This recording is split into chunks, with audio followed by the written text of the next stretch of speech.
As most of you know, I am Stephanie Matthews O'Keefe, and I am have the privilege of serving you all as the CEO of IWF. And I am absolutely delighted to have the opportunity to introduce Ellen this morning and welcome her to our first IWF online exclusive of 2024. So IWF's in its 50th year, and as you know, we are celebrating 50 years of women changing the world, and Ellen is certainly one of those change makers. She's also was one of the early members of IWF Massachusetts, and like many of the early members, was a first. A lot of the women who helped found this organization were firsts. And so Ellen was the first woman member of the psychology faculty at Harvard. She is known as the mother of mindfulness, and she has colleagues from that time and going forward who have said that she is a pioneer who helped usher in a new paradigm for psychology. She's been an influence on many other psychologists, and we were talking a little bit earlier, and what I told her is that she's the kind of teacher and mentor that inspires people to go into the field and do great things. And one of the people, which is relevant to this conversation today, that she had an early influence on was Deepak Chopra. So one of the things that I really do love about Ellen is that she talks about practical problems and practical solutions. And that's a through line of all the books she's written. And her most recent book is a perfect example of that, The Mindful Body. So we're delighted to have you here, Ellen. Thank you. Thank you. Okay. Take it away. Yeah, I get lulled by these introductions. They're so nice that sad when they end. All right, it's nice to see all of you, those that I can see on the screen here. What I thought would be a good place for us to start is if you'll do an exercise with me, just to put us all on the same page. So can everybody unmute themselves? This is very simple. I'm going to give you a number. I want you with gusto, repeat the number. Then I'm going to give you another number, and I want you to add. Nothing difficult. I mean, you'll understand by at the end, okay? So I'm going to say it, you repeat it, and then we add, and everybody nice and loud. 1,000. 1,000. Plus 40. Plus 1,040. Plus 1,000. 2,040. Plus 30. 2,070. Plus 1,000. 3,070. Plus 20. 3,090. 190. Plus 1,000. 4,090. Plus 10. 100.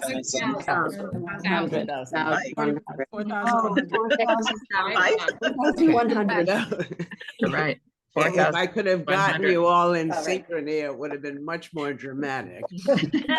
Most of you, if not all of you, said 5,000. Yeah. Now, if you add 4,090 plus 10, 4,100. most people will come up with 4,100. Yeah, that's right. All right. So now, and if I didn't tell you that, you'd probably have no idea that you were wrong. All right. And that's the essence of mindlessness. 45 years of research has shown me that virtually all of us are mindless almost all the time.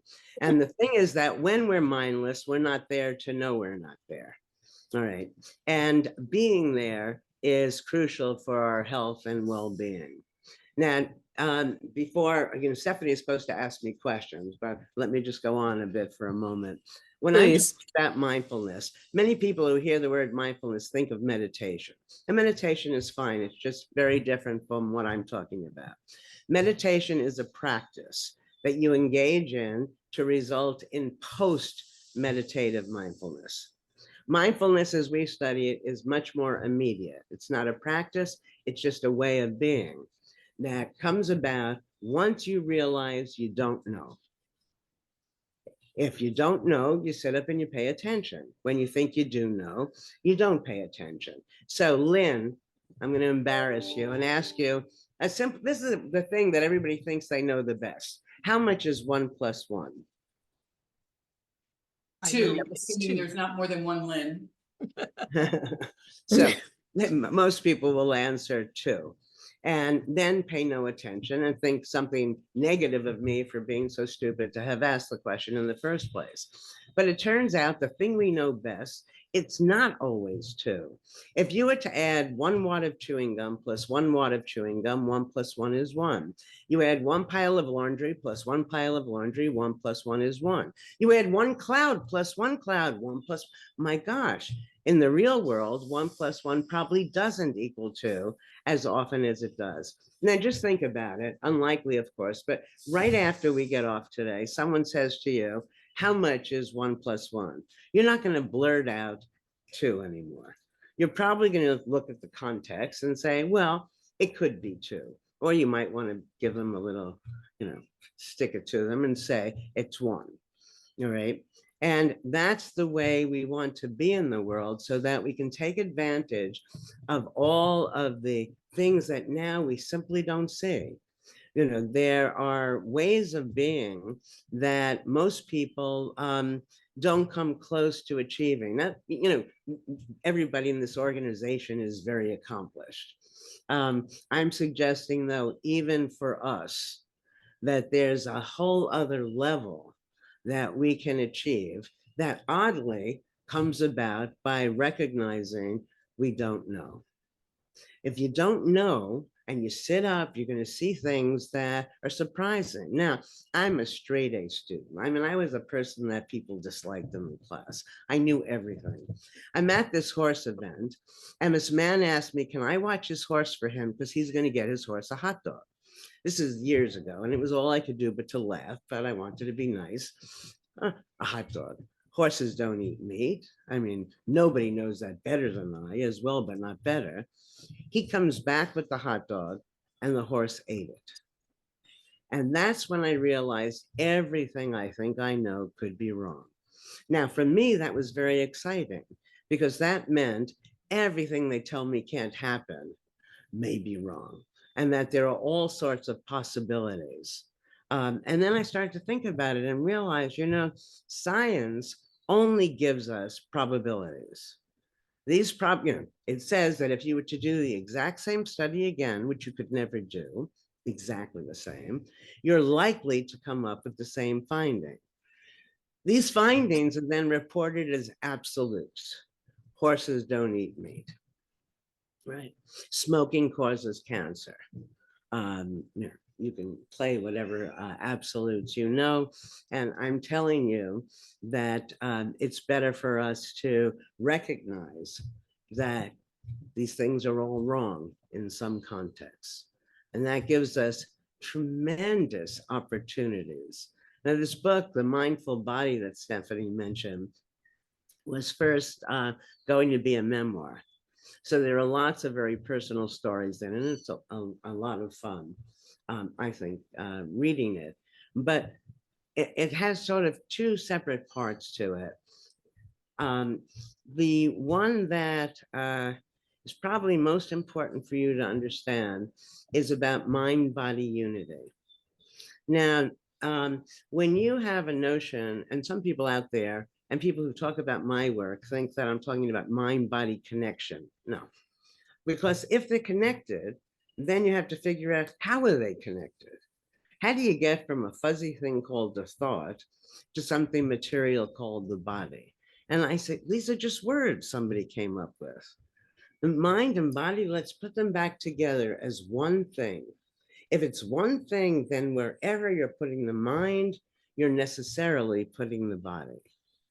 Now, if you think about all of those chronic illnesses that people see as uncontrollable, you now have to question it, because all it means is medical science hasn't figured out how to control it.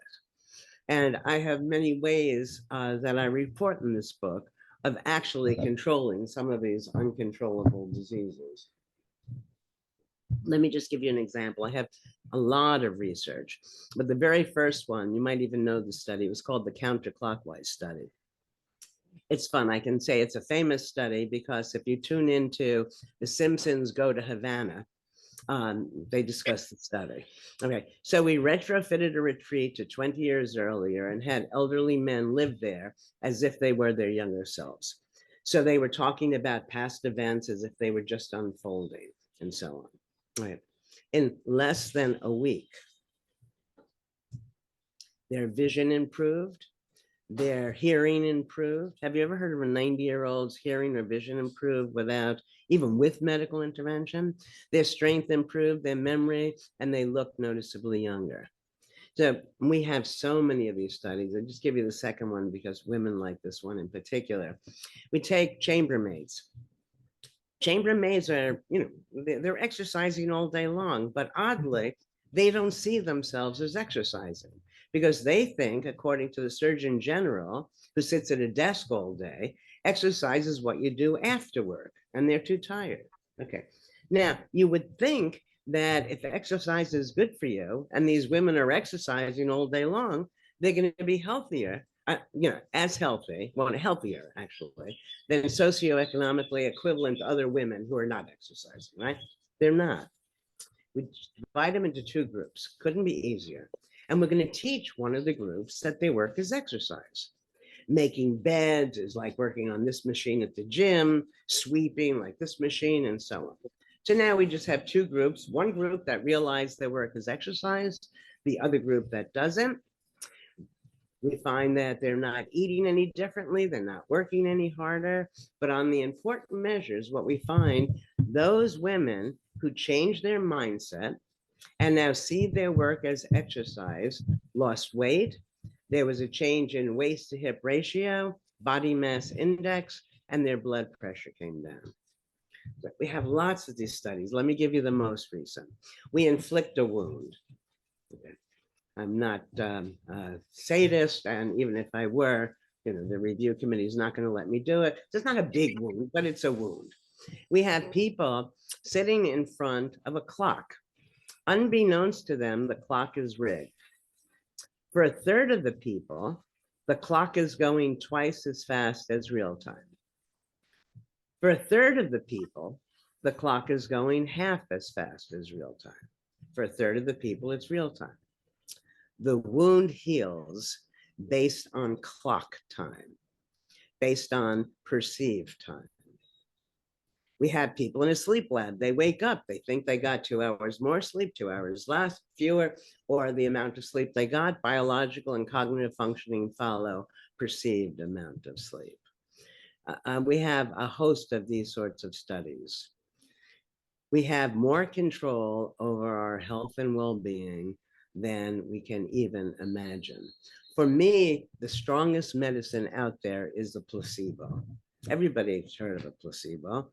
People think, well, it was just a placebo, and put it down because our feelings about placebo. I wasn't intending to lecture. I was intending to be interviewed, but here, let me just continue. Okay, I have a bunch of questions for you, Ellen. Let me just finish one thing. Okay, so the medical, the pharmaceutical world doesn't like placebos, right? Because that means that the medicine that they want to bring to market is not any better than this sugar pill, this inert drug. So placebo's got a bad name, but it's incredible. Now, for almost every disease, you take this sugar pill and you get better. Now, it's not the pill that's making you better. What's making you better? We're making ourselves better. And so part of my life's work has been to make this effect more, for us to exert the control more directly. I had two things happen to me. It's interesting that I'm probably the only person here who has two pancreas stories, which I didn't realize until one of these podcasts. Somebody had asked me. And the first one, I was married, don't tell anybody, at a very, very young age. So I'm 18, 19, going on 40. We go to Paris for our honeymoon. Now that I'm a woman of the world, and it doesn't make any sense to me why I believe this, but we're in a restaurant, I order this mixed grill. On the mixed grill is pancreas, And since I'm a woman of the world now, all grown up, I have to eat the pancreas. Why? I don't know, but that was what I believed. Okay, so I asked my then husband, who was more worldly than I, which of these things on the plate was the pancreas? He says, that. I eat everything with gusto. I'm a big eater. Now comes the moment of truth. Could I eat the pancreas? I start eating it and I literally get sick. He then starts laughing, which seemed very inappropriate to me. I said, why are you laughing? He said, because that's chicken. You ate the pancreas a while ago. Okay, so I made myself sick. All the work on placebo says I can make myself well, but these things should be happening as a rule, not the exception. Now, when my mother had breast cancer, and the cancer had metastasized and was now in her pancreas. And as you probably know, that's the end game. Okay. Then magically it was gone. It was just gone. The medical world couldn't explain it. The mind-body unity idea can explain it. And by the way, I think spontaneous remissions are far more likely than you're led to believe by the medical world. I don't know about you, but if I thought I was dying and I said, okay, I want to be home to die, and then whatever I have goes away, it wouldn't occur to me to call the doctors and say, haha, you were wrong. I would just be living, right? There are all these people who have whatever tumors never present to the medical world in the first place. Right. Now, if you believe that this spontaneous remission was a possibility, you'd orient yourself very differently when you have whatever one of these dread diseases are. Okay, so now I wanted to figure out how to make it so we could give ourselves a placebo. We're doing the work ourselves anyway when we're getting better. How can it happen? And then I came upon this thing that is pretty simple. I call it attention to symptom variability. And that's just a fancy way of talking about mindfulness, because when you're mindful, you're noticing change, okay? So what people don't realize, when you are given a diagnosis with some chronic illness, the assumption most people make is that your illness is going to stay the same, your symptoms, or get worse. Nothing moves in only one direction. You know, when the stock market is doing well, it doesn't go up in a straight line. It goes up a little, then down, then up, you know, and so on. When your symptoms get better, even for just a short while, why? Well, you don't ask why because you don't even notice that. So we did a very simple thing. We called people throughout the day, throughout the week, and we asked them, how is the symptom right now? Is it better or worse than the last time we spoke? And why? All right. Very simple. The first thing that happens is that by doing this, people don't feel as helpless as they do otherwise when you have some chronic illness. Second, when you start doing this, you see that sometimes you feel better, and that's a relief. You know, somebody who thinks they're stressed all the time. No one is anything all the time. So if you notice, gee, you're not stressed right now, ask the question why. Okay, so what happens when you ask the question why, you go on a mindful search. Why now is it hurt less than before? And that mindfulness itself is good for your health. 45 years of research. We make people more mindful. They live longer. It's very simple.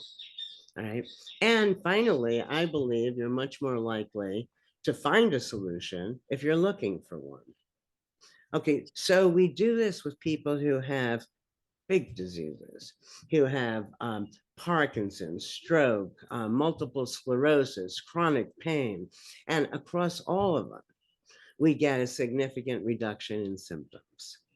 Now, for me, this was the replacement for the placebo, but as I have explained it to you, it looks like you still need somebody else there, but not really.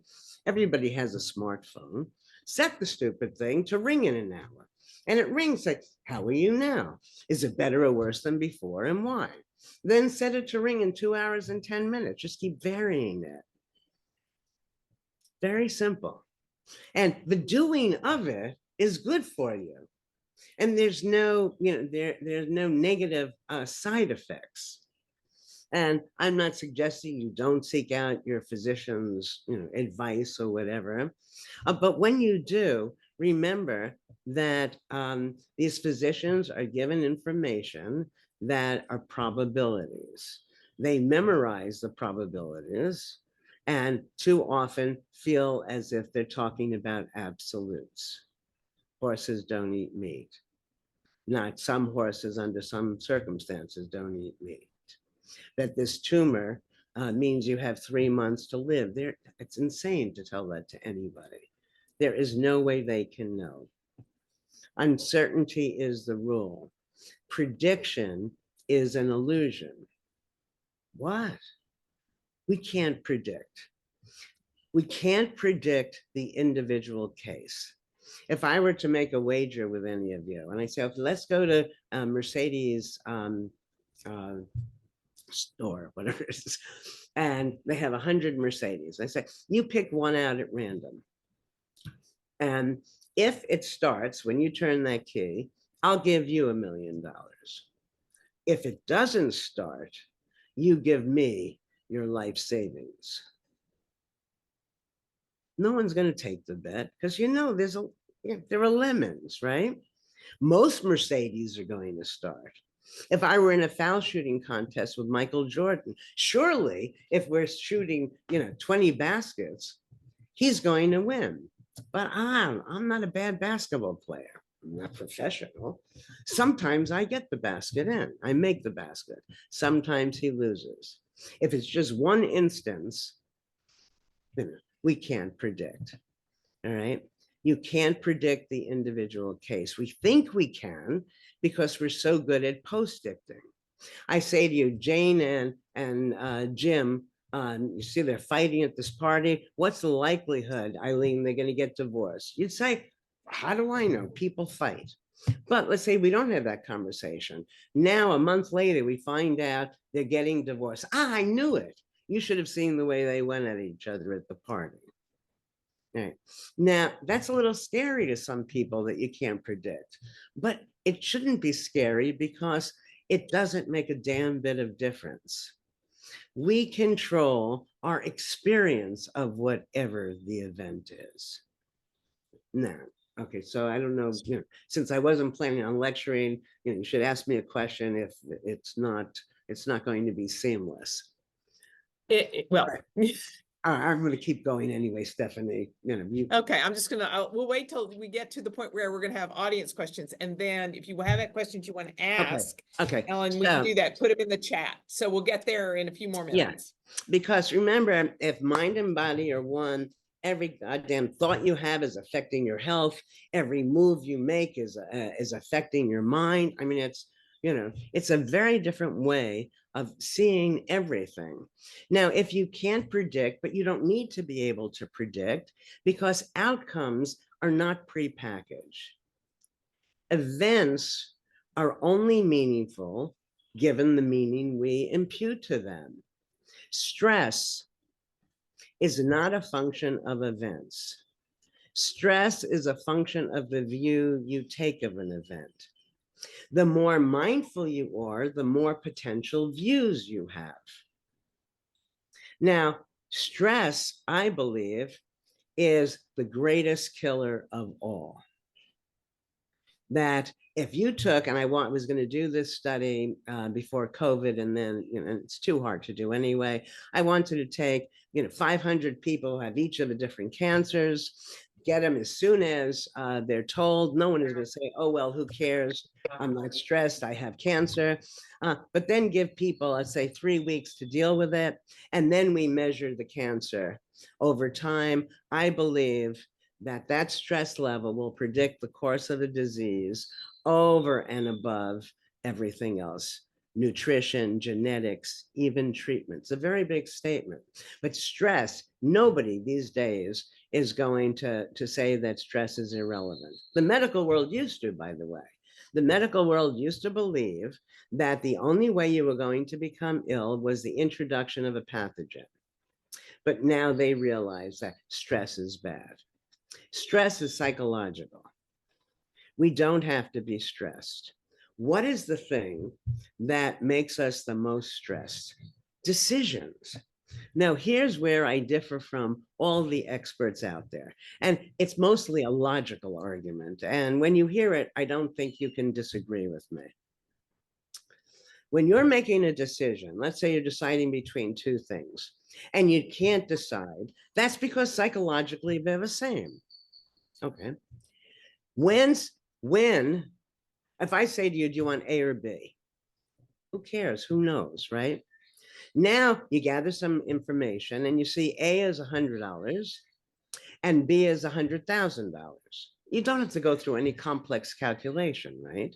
Once you articulate the difference, it mechanically leads to the solution. But the problem is, you see, there's no natural endpoint to the information you can take in. It's not as if, we know 10 pieces of information, now I'm going to know what to do. The 11th piece might change the sense of the decision itself. Now add to that everything that's good is also bad. It depends simply on how you frame it. So you can add up the advantages for this thing and the advantages for this thing and the disadvantage, because every advantage is a disadvantage. Do you want to meet Annika? Do you want to meet my friend Susie? She's very impulsive. No, I don't know. Why would I want to meet her? Annika, do you want to meet my friend Susie? She's very spontaneous. Yeah, I'd love to meet her. Donna, you want to meet my friend Harry? He's very inconsistent. No. You want to meet my friend Harry? He's very flexible. All right. No matter what way we characterize people, there's an equally potent but oppositely valenced alternative. So you can't add them up. So what does this mean? What do we do with decisions? This is going to, I write this, it's easier to read it, to understand it, because it goes against everything we've all been taught. Don't worry about making the right decision. Randomly make the decision and then make it right. You cannot know. It doesn't matter if you're deciding between two candy bars, whether to take a job, whether to have an abortion, whether to have a baby. It doesn't matter, because you can't know what the alternative not taken, would have been like. So I'm going to give you a couple of one-liners, just so you have them, stress. Okay, so what was my famous? Yeah. I can't believe my mind just went blank. All right, so stress. Let me just give you a little way of dealing with stress. Think of the last 3 times you were stressed. What happened? Almost everything we worry about never happens. All right. And so no worry before it's time, is a good rule of thumb, but also is to ask yourself, is this thing that's worrying you a tragedy or an inconvenience? It's almost never a tragedy. I didn't get the report in on time. I didn't meet who cares? All right. So what I'm saying to you is we feel stress when we're taking a mindless view of events. That stress is making us sick. And all of that can be changed with a change in view. Now, I have a couple of things that I think for me are important that are in the book, that let me just throw 1 or 2 of them out. I have a lot of colleagues that do wonderful work, and here's a problem, and then they solve it and they make it better. And I spend a lot of time in the book talking about a better than better. Right. And I think that even when we're feeling good, we're settling.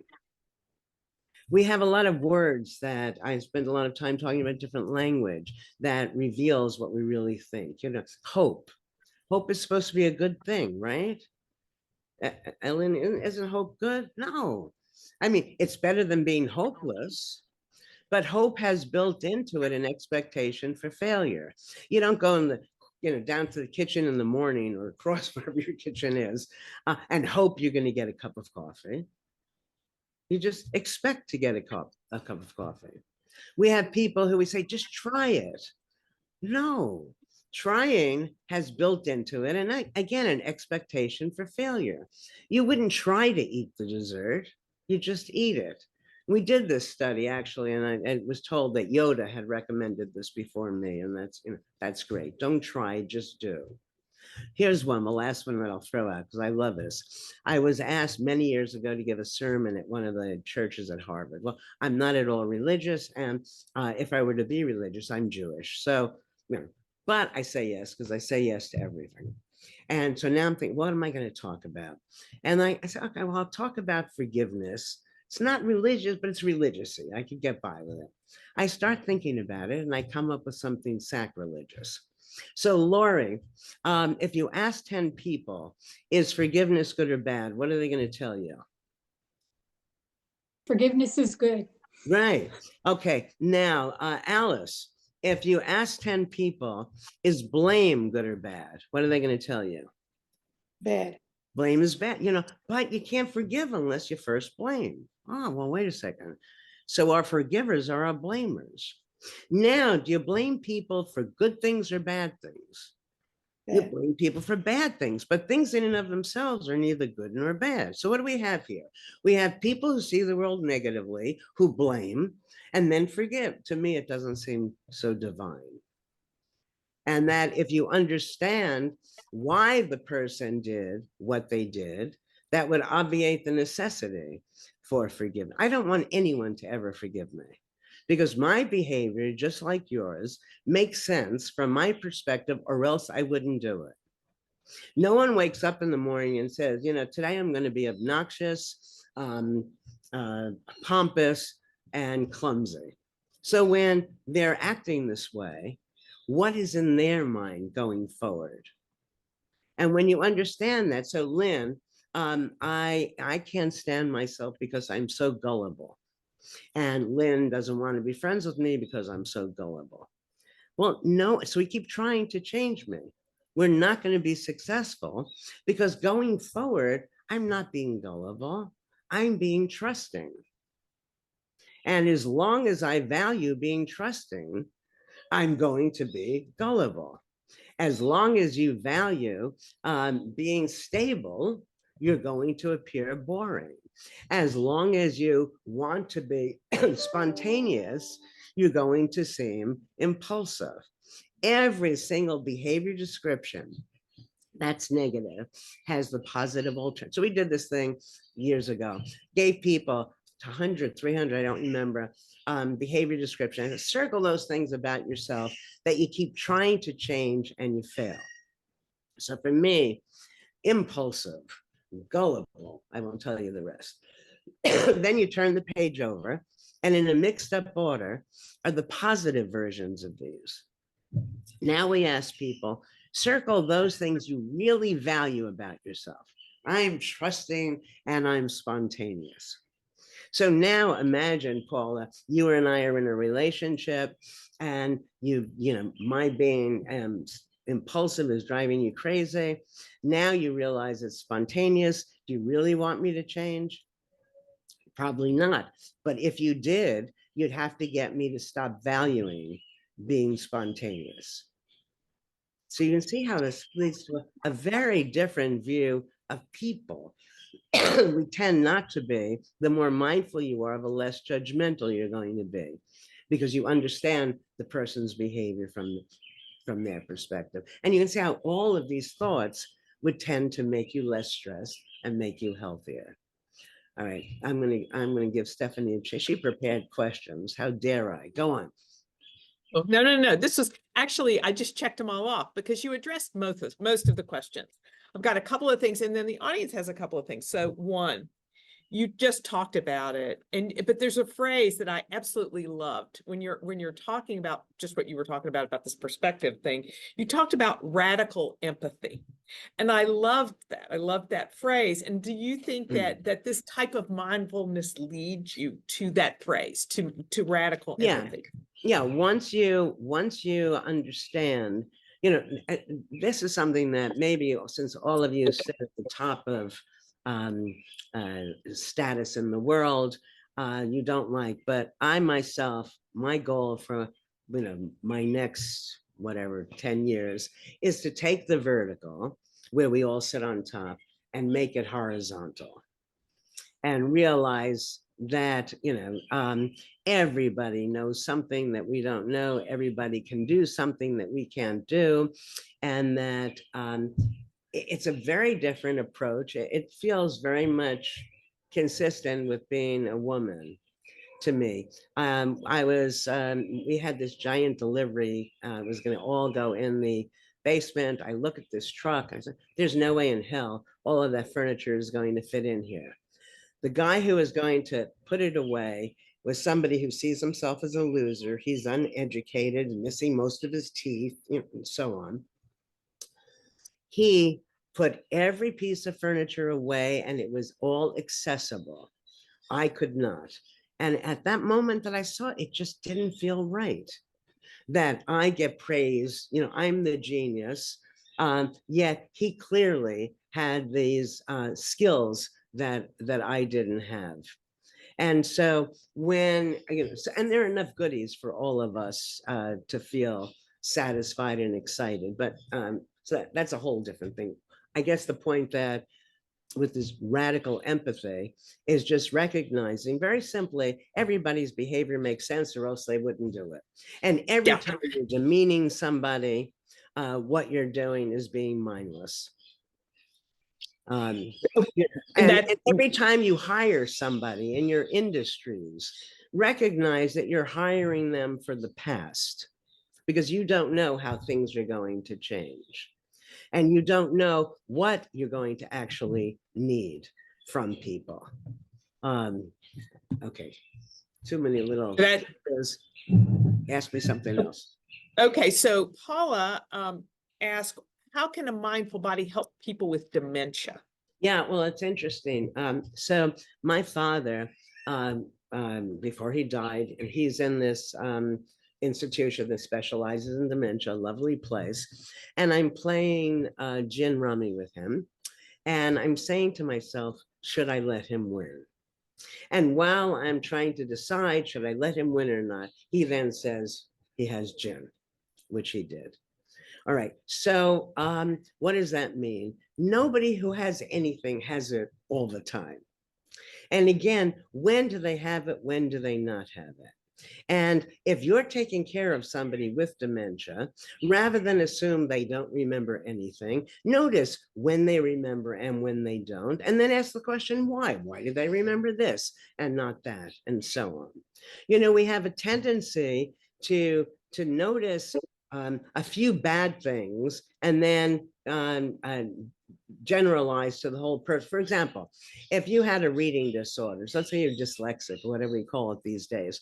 If I gave you a sheet of paper to read that has 250 words on it, at most you'd get 3 words wrong. Even if you got 5, that means you got, what was that? 245 words right. More than 96%. Yet what we do is focus on the part that's wrong. So if I were, in dealing with dementia, I would take advantage of the attention to variability. That would also make the person more interesting to me, rather than assuming they don't know anything, that, they're just totally out of it, and so on. And so then you pretend to care, and it's exhausting. Burnout is a function of our mindlessness. So I'm going into hospitals. I want to create the mindful hospital that, where everything about it is different. But that, burnout in medicine is a big deal because people think they know. And if you know, it's very hard, right? And when you see you don't know, and this person is different today than they were yesterday, and how are they different? And why are they different? And so on, then your job becomes more meaningful. So when we get the doctors, the nurses, the caretakers to be more mindful, their own health is going to improve. The relationship will improve because you only feel cared for when you feel seen. And you're only going to be seen when people presume that their stereotype of you is not really who you are at this moment. So one of the other things that was brought up a couple of times in the chat is this whole issue of trauma. And how does mindfulness address the issue if you are you've been through a traumatic event, you've lost a child, you have been in a terrible accident. There are all kinds of things that can create trauma. How does this relate? Okay. I mean, while I do believe that what I'm saying speaks to everybody and everything at all times, there are certain issues that are harder to grapple with. I've never lost a child, so I not want to give any glib answer, but it is the case that all we have. This is going to sound hallmarky, but nevertheless, all we have is the moment. That's all we have. And if you make the moment matter, then it matters. Now, if you're stuck in the past, no matter what that traumatic event was, then you're not in the moment. And, and I think that there are different ways of moving forward. That I don't know. I remember when I was a kid, I turned on the television and I saw this thing. There was this woman who had no arms, so she had no hands, and was cutting a tomato with her feet. The knife was between her toes. And and I always practice these sorts of things, that I make believe I'm blind, and so lots of the things that are traumatic presume that there's only one way of doing them. That's in fact the way so many people suffer as you get older. Just doing it just the way you did when you were 23. Well, why? You've got so much more wisdom now. I play tennis, and I'm playing with these young boys, and they're much faster than I am, but they don't play the game as well. So I don't have to run around as much because I know when you're facing this way, you're not likely to hit the ball all the way over there, and so on. So you want to take advantage. You need to understand that no matter what we're doing, there are multiple ways of doing it. So when I lost the use of my right hand for a while, I played tennis with my left hand. I wasn't as good, but it was kind of fun. Now, let me tell you something. People don't realize your right hand is controlled by your left brain, your left hand by your right brain. You want to exercise both halves of your brain. Most people don't. You're righty or you're lefty. Lefties tend to be more creative. Well, use your left hand. So the more you see that everything can be done in multiple ways, the less reliant you are in some sense on any one way. If you see yourself as a mother, a daughter, a friend, give yourself 20 roles that really matter, and then you screw up with any one of them, it's not quite as devastating as if you see yourself just that, I'm an athlete, and then all of a sudden I can't be an athlete, then what, I'm nothing. So there are always mindful ways of dealing with some of the traumas, to recognize that your initial understanding of them was mindless, that there are many ways of, I want to be careful because I don't want to sound like I'm blaming the victim or diminishing how important some of these life events that we all go through are. But I think that opening them up, what happened, and then your reaction to them, to see that you could have had other reactions as well. And even if not, to see how today is different from yesterday. So the tragedy of yesterday doesn't have to totally consume you today. I think that's it. So now I'm going to ask you a much more, a much less complicated question, which is, how can you stop yourself from being mindless and be mindful every single day? Because I think if you're mindless, you're on autopilot. So how do you make yourself I think that's a great question, and it's not easy. First of all, I believe, as Stephanie indicated, that we should be mindful virtually all the time. Somebody about Becca Levy's research. Becca was my student, so yes, of course, I agree with her. I have lots of good students out there that you read about, Adam Grant, Ali Crum, Becca Levy, and so on. Okay, what was I just saying? How to do this every day. How to Oh, do yes, it. no, Get out that, of yeah, that mindlessness to you should be mindfulness. mindful all the time. And people say, oh my God, that sounds so hard. But that's because they don't really understand what it means to be mindful. Mindfulness, when you're actively noticing new things, that's all being mindful is. It's energizing. When you're doing things that you enjoy, you can only enjoy them if you're there, noticing. All right. As you're actively noticing, the neurons are firing, and that's literally and figuratively enlivening. So, yeah, you should be mindful all the time. I'm in Mexico now. You've never been to my house here. If you came to visit me, you wouldn't have to practice being mindful. You'd walk in, the whole place is new to you. You'd say, oh, did she do that painting? Look, oh, look what book she's reading, and so on. You would notice. All right. So it's the way to be, but, if we're so trained, which all of us are, in being mindless, it's not so easy to turn it all around.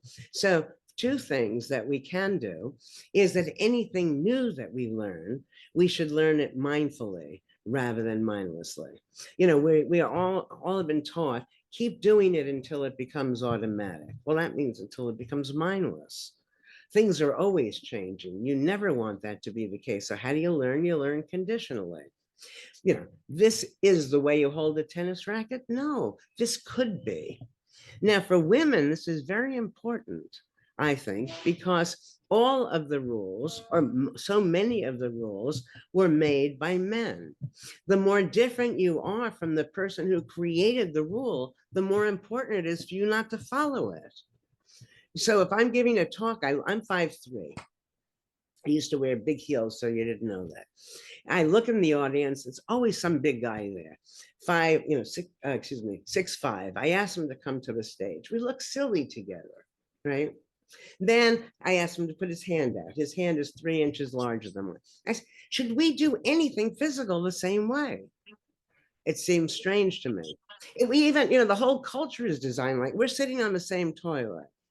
You take somebody who's 4'11", is using the same toilet, not at the same moment, as somebody who's 6'5".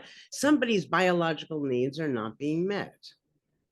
Anyway, the point is, the more different you are from the person who wrote the rule, the more important it is for you to deviate from the way you're instructed to do it. Okay, so you learn differently, so then you don't worry about being mindless. Okay, the second thing, at the least, when you're unhappy, when something's not going right, that's a time you're talking to yourself anyway.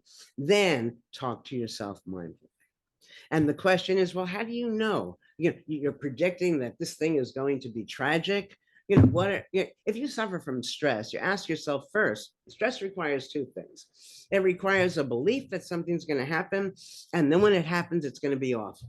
So ask yourself for 3-5 reasons why it's not going to happen. And then magically, you already feel better.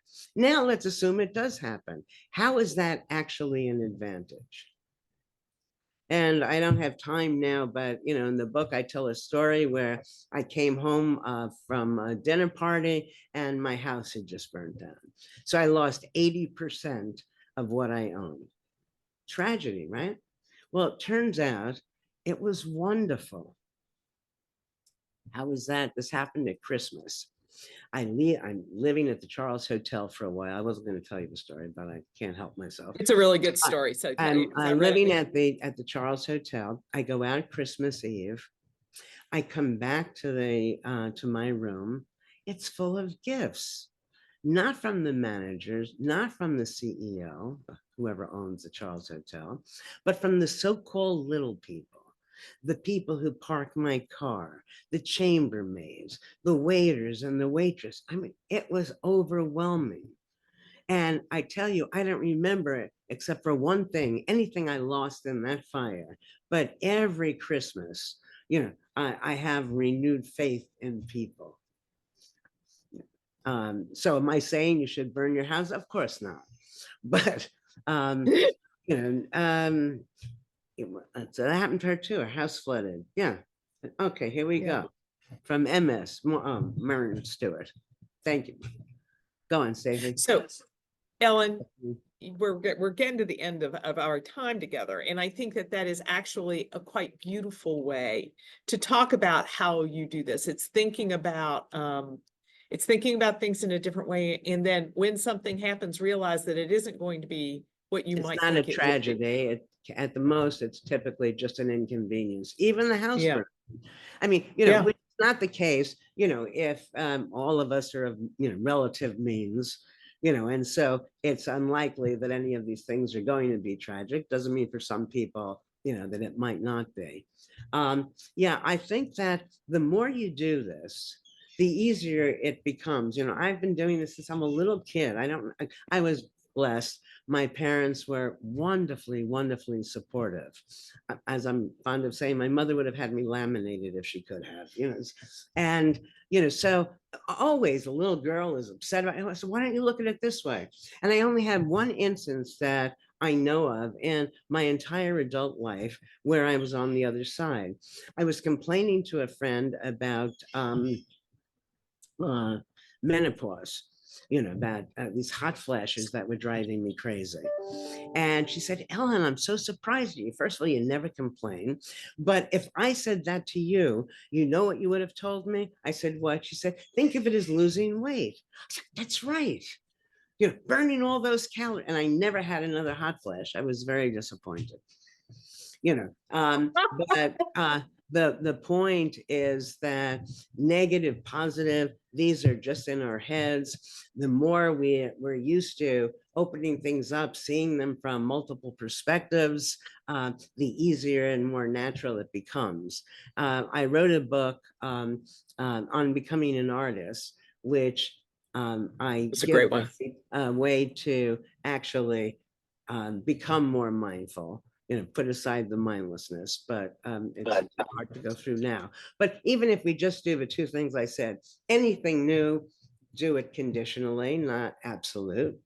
And anytime you're feeling anything but good, because you're going to be questioning yourself anyway, then open it up and ask these mindful questions. So I'm going to say one more thing. This is not a question. This is a statement. We have just scratched the surface. And I think that I would encourage every single one of you to get Ellen's book, because there are more concepts there that she didn't have time to explore. And the concepts we did talk about, you can explore more deeply. Now, I will also tell you that this was going to be shared on through IWF online platforms. You're going to get an email shortly that'll show you where to link to it. I encourage you to share this with others. And thank you, Ellen. And thank you everyone for joining us today. This was spectacular. Stephanie, What's your last word, Ellen? Let me, Yes. we have a little woo-woo stuff that I put in the book that shows that mindfulness is actually contagious.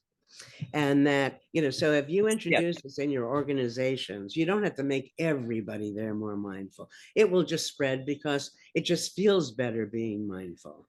And we'd end up, I think, with a much nicer world if we, heed most of these things. And at the least, we'll be less stressed, happier, and healthier.